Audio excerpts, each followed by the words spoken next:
Hello everyone, in this video I'm talking about how you can install VS Code. So first of all, open the browser and search here VS Code download. VS Code download. When you search here VS Code download, the first link will appear here, the download link. Okay, so just download, click on download. When you click on download, the setup will automatically download. But I close this setup because I already have the downloaded file. Okay, so I'll just download. This is my file. Just double click on the setup. When you double click on setup, the wizard will appear. Okay, the new wizard will appear here. So just I accept. This is the license agreement. Just accept and next. Click next. Then just simply click next.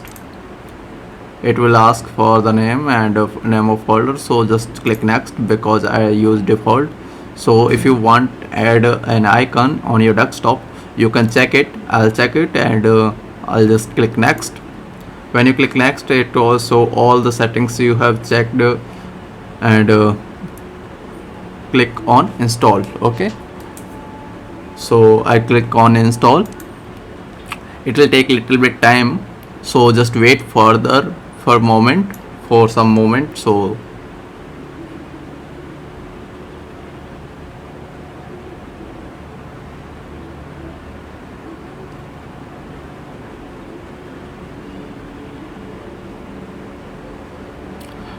now you can see the Visual Studio Code installed successfully. So just if you want to launch right now, you can launch it, but I don't want to launch right now, so I'll just uncheck and finish it. Okay, so this is the way you can install the Visual Code Studio. If you like this video, please subscribe my channel and press the bell icon. Thank you.